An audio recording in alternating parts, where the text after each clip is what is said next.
Olá, alunos e alunas do YouTube, professor Emerson Bruno de volta com os princípios da Seguridade Social, artigo 194, parágrafo único, e para dissecarmos, detalharmos o primeiro deles, que é a universalidade da cobertura e do atendimento. Vejam só, parágrafo único do 194. Compete ao poder público, nos termos da lei, organizar a Seguridade Social com base nos seguintes objetivos.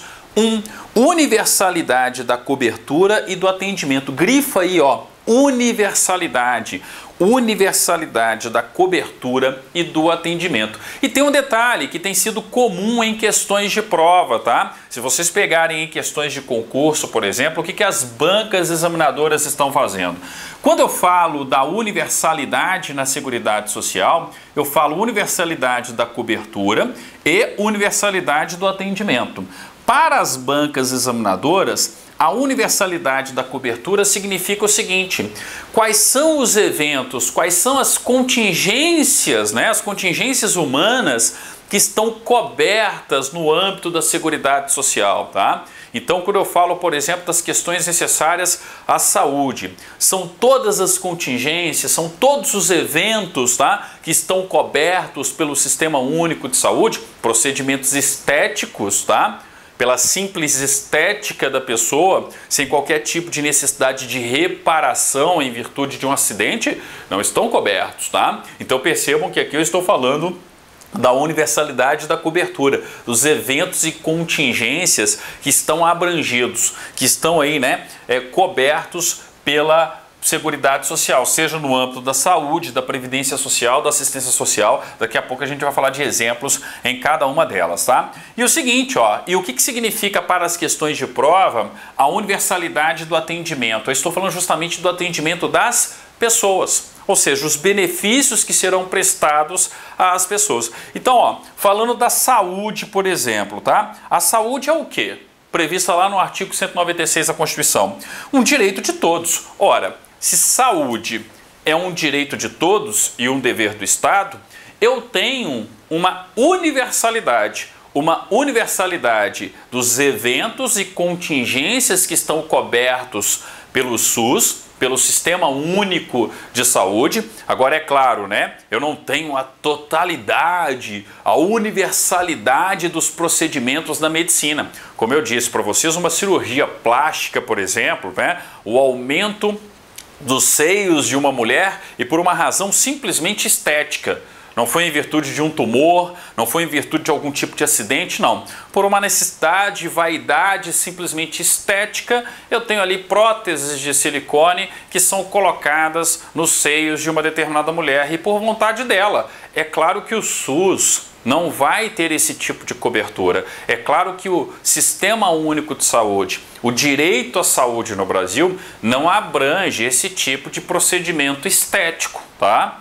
Eu preciso ter uma cobertura para eventos e contingências de saúde onde se justifique a aplicação de uma política pública de saúde, tá? Então, quando eu falo da cobertura, a cobertura universal dos eventos, mas sempre dentro do bom senso, sempre dentro da razoabilidade, da proporcionalidade, que são princípios implícitos da administração pública, dentro da reserva do possível também, Ou seja, eu não vou ter aí o Estado, o SUS, pagando cirurgias estéticas, meramente estéticas, para as pessoas de uma maneira geral.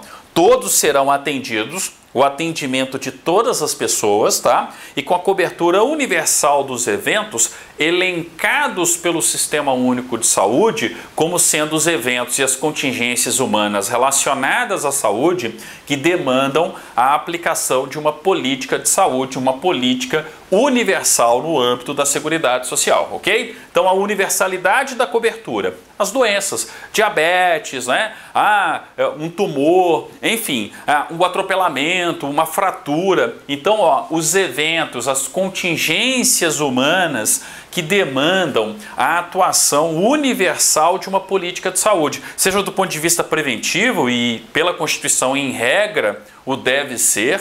A medicina preventiva deve ser universal, acessível a todas as pessoas que estão aí na República Federativa do Brasil, mas não apenas a medicina preventiva, mas também aquelas ações reparativas, tendo em vista a ocorrência de algum evento, de alguma contingência de saúde com aquela pessoa, tá? Então, ó, saúde é um direito de todos, então, obviamente, eu tenho que ter universalidade. Universalidade da cobertura e universalidade do atendimento. Atendimento, as pessoas, cobertura, os eventos / contingência. Ah, professor, e na Previdência Social?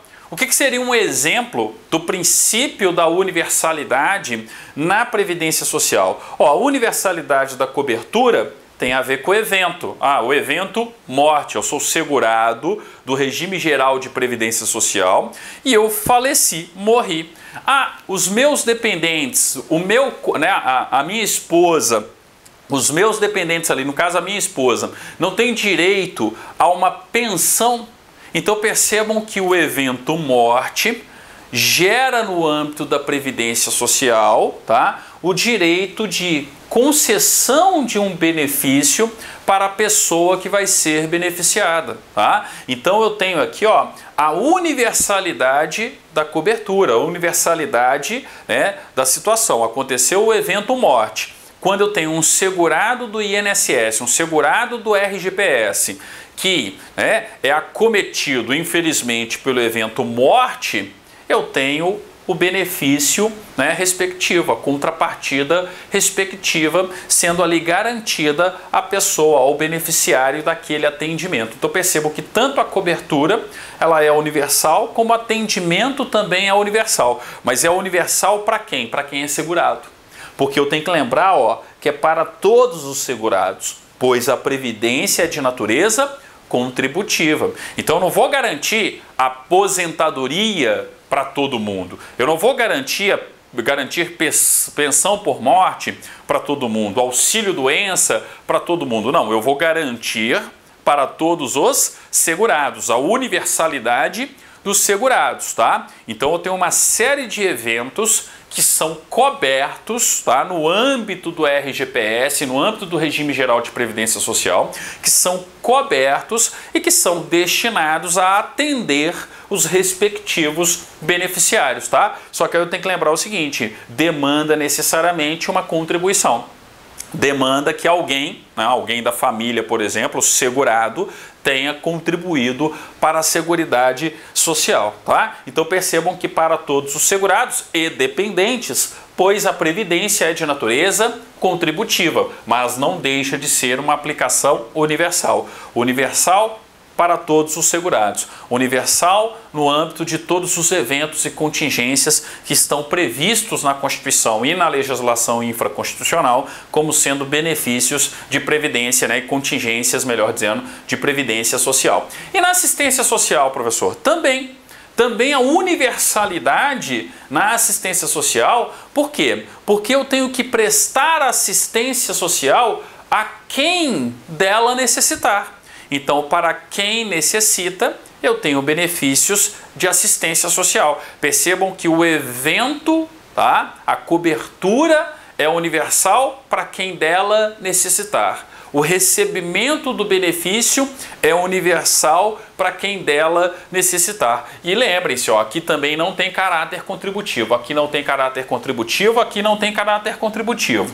O único de caráter contributivo é a Previdência Social. Então é o seguinte, voltando mais uma vez a um exemplo anteriormente citado, em aulas passadas aí, ó, eu tenho um benefício de prestação continuada para a pessoa idosa que não consegue prover o seu sustento ou que tenha uma família capaz de prever o seu sustento. Professor, onde é que está isso? Tem esse benefício social? Tem, ó, lá na aula sobre assistência social, a gente vai perceber o artigo 203.